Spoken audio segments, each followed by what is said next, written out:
Hello दोस्तों, नमस्कार। मैं हूं ब्रजेंद्र और आपके लिए लेके हाजिर हुआ हूं एक बहुत ही खूबसूरत सा लेक्चर जिसमें मैं आज आपको इंग्लिश पढ़ाने जा रहा हूं और बहुत ही बेसिक लेवल से ज़ीरो लेवल से इसकी मैं शुरुआत करूंगा। और सबसे पहले मैं आपको बताऊंगा कि इंग्लिश में जो सेंटेंस होता है उसकी बनावट क्या होती है, सेंटेंस की जो एक सेंटेंस का जो स्ट्रक्चर होता है वो क्या होता है, या इंग्लिश में ट्रांसलेशन का रूल क्या होता है, किसको फॉलो करके हम ट्रांसलेशन को सही या गलत कहते हैं। तो दोस्तों आइए शुरू करते हैं। आप देख पा रहे हैं कि मैंने यहाँ लिखा हुआ है the structure of a sentence. किसी सेंटेंस का जो स्ट्रक्चर होता है वो क्या होता है। तो इसको इस तरह से भी बताया जाता है कि सेंटेंस के भाग। तो दोस्तों सेंटेंस दो पार्ट से मिलके बना होता है। नंबर एक है सब्जेक्ट, नंबर टू है प्रेडिकेट। उद्देश्य और विधेय कहते हैं दोस्तों इसको। सब्जेक्ट और प्रेडिकेट दो पार्ट से मिलके बना होता है। फिर जो प्रेडिकेट होता है वो अन्य कई पार्ट से मिलके बना होता है। तो ये फाइनल स्ट्रक्चर यहाँ पे लिखा हुआ है कि किसी सेंटेंस को बनाने के लिए, किसी सेंटेंस के सही या गलत होने की जांच करने के लिए हमें एक ट्रैक की ज़रूरत होती है, हमें एक फॉर्मूले की ज़रूरत होती है। वो फॉर्मूला क्या है वो आपके सामने है। सब्जेक्ट सबसे पहले नंबर पे होता है, फिर हेल्पिंग वर्ब होती है, फिर मेन वर्ब होती है, फिर ऑब्जेक्ट होता है। दोस्तों बेसिकली ये चार चीज़ें ज़रूरी होती हैं किसी सेंटेंस को कंप्लीट करने के लिए। अगर आप इनको समझ गए, इस सीक्वेंस को फॉलो करते हैं, तो इंग्लिश में सेंटेंस के जो एरर का पार्ट होता है कि सेंटेंस एरर है कि नहीं, इसमें कहाँ पे एरर है, वो आप आसानी से सर्च कर पाएंगे, ढूंढ पाएंगे। दोस्तों इनकी हम एनालिसिस करते हैं, इनके बारे में जानते हैं कि एग्जैक्टली है क्या। सब्जेक्ट को यहाँ मैंने लिखा कर्ता। यहाँ पे सब्जेक्ट का तात्पर्य विषय से नहीं, इसका मतलब कर्ता होता है। तो ये है क्या, कर्ता किसे कहते हैं। तो बहुत ही अपने नाम से स्पष्ट है कि काम करने वाला। किसी सेंटेंस में काम जो करता है, काम करने वाला कर्ता होता है दोस्तों। हाँ, कोई भी सेंटेंस है उसमें जो काम करता है, कॉमन सा है, उसे हम कहते हैं कर्ता। तो काम करने वाला कर्ता होता है। Doer of the work is called subject. और ये क्या हो सकता है, ये कोई नाउन, कोई भी जीव, कोई भी प्राणी, ऑल क्रिएचर्स आप कह सकते हैं। यहाँ पे जो ऑल क्रिएचर्स, सभी जो प्राणी होते हैं वो क्या होते हैं, वो कोई ना कोई काम करते हैं। तो वो होते हैं क्या, वो होते हैं सब्जेक्ट। चाहे वो इंसान हो, चाहे वो नाउन हो, चाहे प्रोनाउन आई यू वी दे, राम श्याम मोहन, ये सब के सब क्या होते हैं, सब्जेक्ट होते हैं दोस्तों। तो सबसे पहले सेंटेंस में हमें सब्जेक्ट को लिखना होता है। फिर दोस्तों नंबर दो पे है हेल्पिंग वर्ब। तो ये अपने नाम से ही जाना जाता है। हेल्पिंग वर्ब क्या है दोस्तों, इस हेल्प माने आप जानते ही हैं, हेल्प से बन गया हेल्पिंग। अब वर्ब माने होती है क्रिया, तो इसका हिंदी हो गया सहायक क्रिया। क्या हो गया दोस्तों, सहायक क्रिया। जी हाँ, इसको हम कहते हैं सहायक क्रिया। यानी कि ऐसी क्रिया या ऐसा शब्द जो सेंटेंस को बनाने में सहायता करे उसे हम कहते हैं सहायक क्रिया। ये दो तरह की दोस्तों होती है। जी हाँ, ये दो तरह की होती है। हम इसको दो पार्ट में पढ़ेंगे दोस्तों। नंबर एक को हम प्राइमरी हेल्पिंग वर्ब बोलते हैं। जी हाँ दोस्तों, उसको बोलते हैं primary helping verb. Primary H we हम इसको लिख सकते हैं।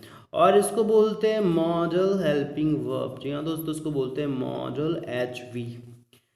अब प्राइमरी हेल्पिंग वर्ब क्या है, मॉडल क्या है दोस्तों। तो प्राइमरी के अंतर्गत आप इसको ऐसे समझ सकते हैं कि जो हेल्पिंग वर्ब हम टेंस में यूज़ कर चुके हैं, टेंस में जो हेल्पिंग वर्ब हमने देखा है, टेंस वाली जो हेल्पिंग वर्ब होती हैं वो होती हैं प्राइमरी हेल्पिंग वर्ब। और ये कौन कौन सी हो सकती है दोस्तों, ये आपकी इज है, आप जानते हैं, आम है, आर है, वॉज, वर, डू, डज। तो ये जो होते हैं, जो आपने टेंस में पढ़ा था, इनको हम कहते हैं प्राइमरी।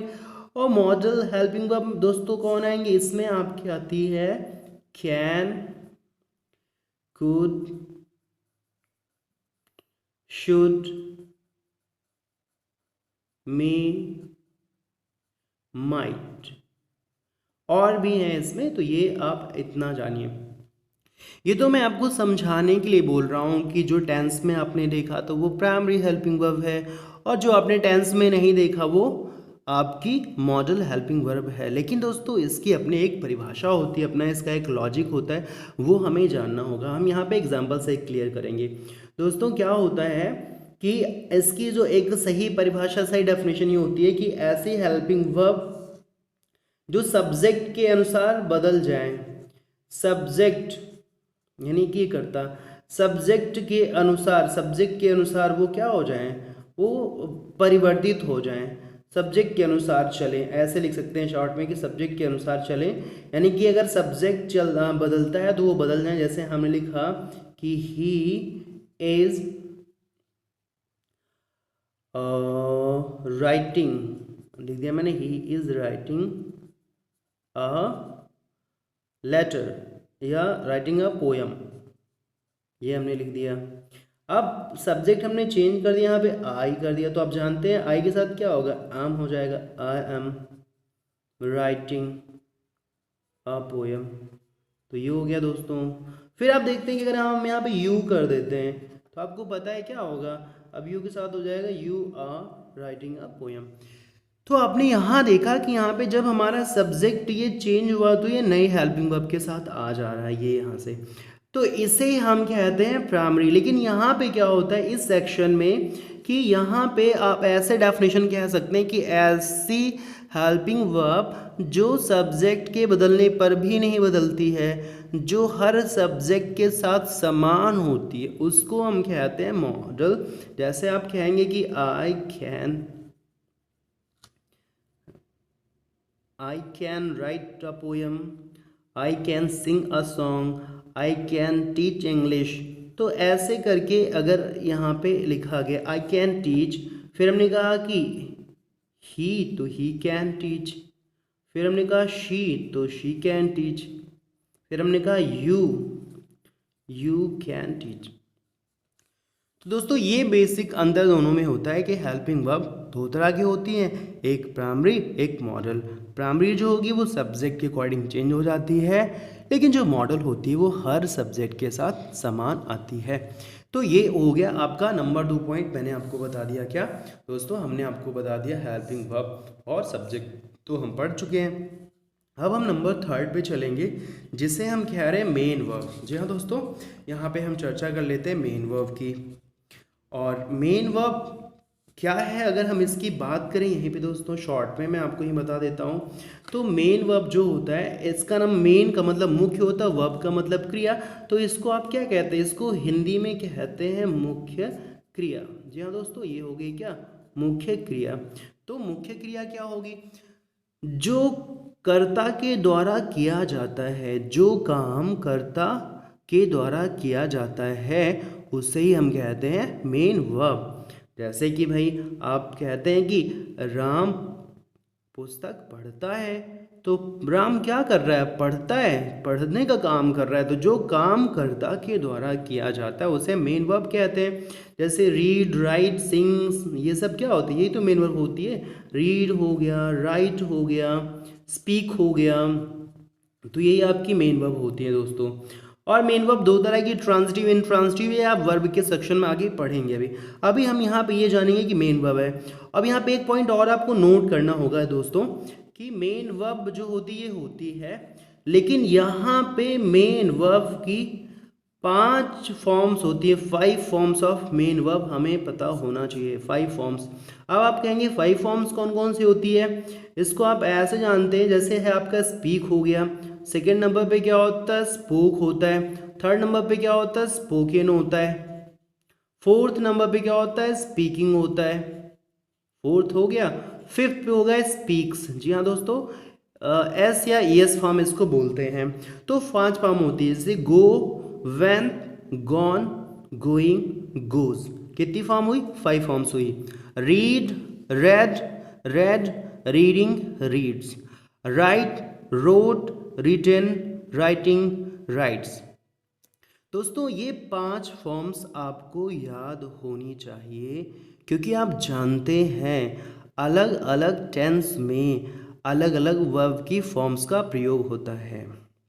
यानी कि कुछ टेंस में फर्स्ट फॉर्म आता है, जैसे कि सिंपल प्रेजेंट टेंस होता है, वहाँ पे फर्स्ट फॉर्म आती है।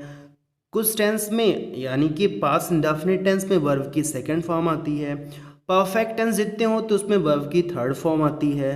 कंटिन्यूअस जितने भी टेंस होते हैं वहाँ पे वर्ब की आईएनजी फॉर्म आती है। प्रेजेंट इंडेफिनिट टेंस की अफर्मेटिव सेंटेंस में एस ई एस फॉर्म आती है। तो यानी कि ये पांच की पांचों फॉर्म्स बहुत इंपॉर्टेंट है, इनको प्रिपेयर करना। अगर ये आपको प्रिपेयर होंगी तभी आप ये कह पाएंगे कि ये सेंटेंस सही है या गलत। तो दोस्तों आई होप समझ में आ गया होगा।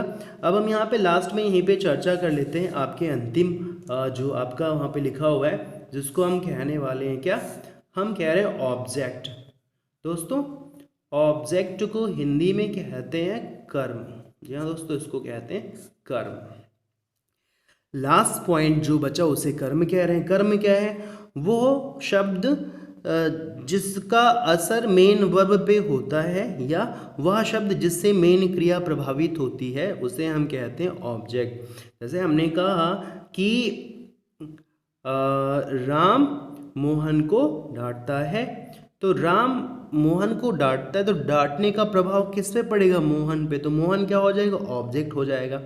वो पत्र लिखता है तो लिखना किस पे निर्भर कर रहा है, किस पे डिपेंडेंट है, पत्र पे, तो पत्र क्या हो जाएगा, ऑब्जेक्ट हो जाएगा।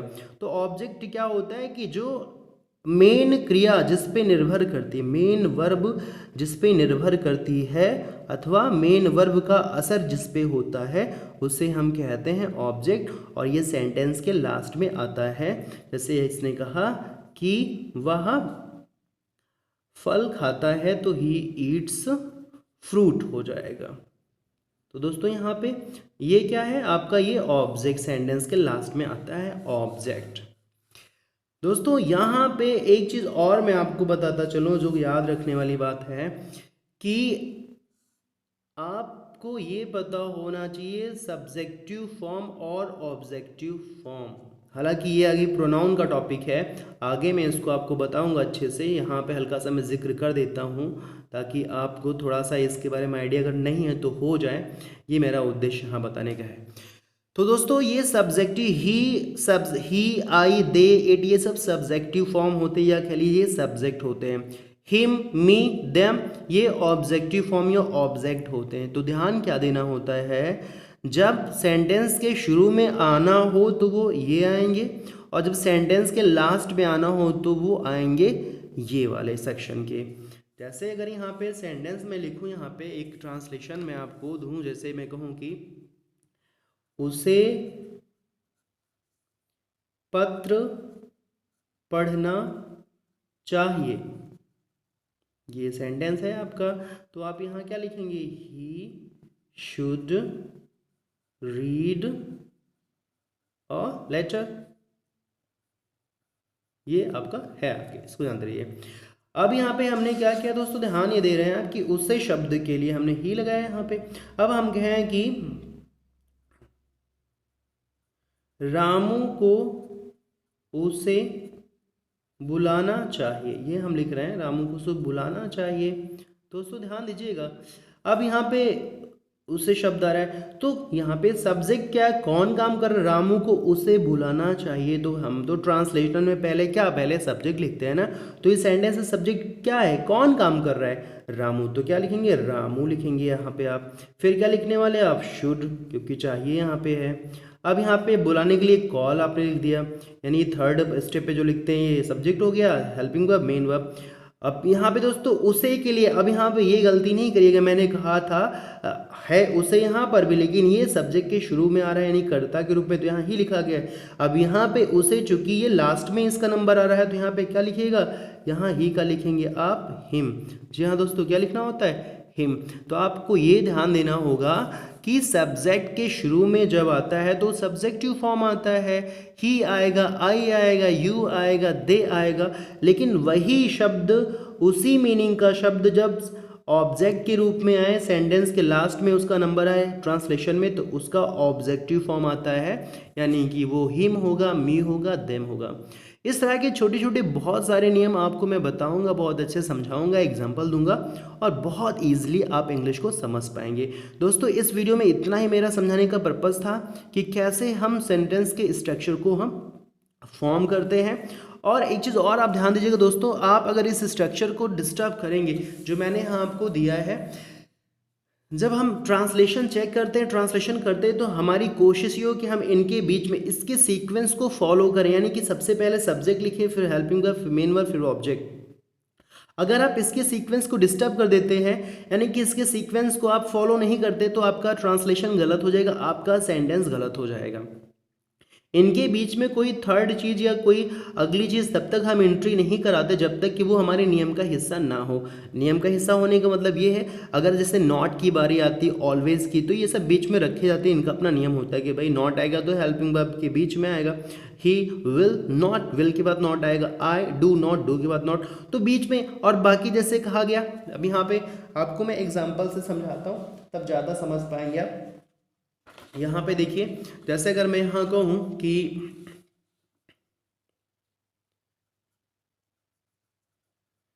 ध्यान दीजिएगा, ऐसे सेंटेंस भी आते हैं, उसके भाई को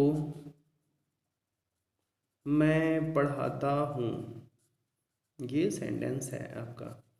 अब यहाँ पे क्या है कि भाई आप ट्रांसलेशन कभी कभी लोग यहाँ से शुरू कर देते हैं, उसके भाई को, नहीं, बिल्कुल गलत होगा। मैंने कहा कि सेंटेंस में सबसे पहले आपको सब्जेक्ट लिखना है, तो इसमें सब्जेक्ट क्या है, कौन पढ़ाता है, कौन। अगर कौन से क्वेश्चन करने पे जो आंसर आता है उसे ही कौन, या किसने से प्रश्न करने पे जो उत्तर में आए वही होता है सब्जेक्ट। तो कौन पढ़ाता, मैं, तो मैं यानी कि सबसे पहले आई लिखना होगा आपको, आई। अब इसके बाद हेल्पिंग वर्ब, भाई यहाँ पे पढ़ाता हूँ, तो ये आपका प्रेजेंट डेफिनेट टेंस है, और आपको पता होना चाहिए कि प्रेजेंट डेफिनेट टेंस में हेल्पिंग वर्ब नहीं होती है, वहाँ पे मेन वर्ब आएगी। मेन वर्ब की कौन सी फॉर्म, एस या ईएस फॉर्म आती है, और आई के साथ एस ईएस फॉर्म में आपकी सिंपल मेन वर्ब की फर्स्ट फॉर्म आती है। ये आपका टेंस का नियम पता होगा। तो क्या लिखेंगे अगले नंबर पे, ये आपका नहीं है क्योंकि हेल्पिंग वर्ब है नहीं, तो नहीं लिखेंगे। तो मेन वर्ब यानी कि आई टीच, ये हो गया। अब क्या बचा, मैं पढ़ाता हूँ, हो गया। उसके भाई को, यानी ये ऑब्जेक्ट है, तो क्या हो जाएगा, आई टीच हिज ब्रदर, ये आपका सेंटेंस हो गया। तो अगर यहीं पे मैं कहूँ कि मैं उसके भाई को सुबह पढ़ाता हूँ, यहीं पे मैं सुबह शब्द को इंक्लूड कर रहा हूँ, तो यहाँ पे अब ये नहीं कि I morning teach his brother, या I teach morning his brother, या I teach his brother his, तो यहाँ पे ठीक है, लास्ट में, मतलब कि मेरे कहने का तात्पर्य, जब कोई अन्य शब्द इसमें हमारे सेंटेंस में इंक्लूड होता है तो उसे हम क्या करते हैं, इस स्ट्रक्चर के लास्ट में लिखते हैं। यानी कि आई teach his brother in the morning यहाँ पे लगा देंगे।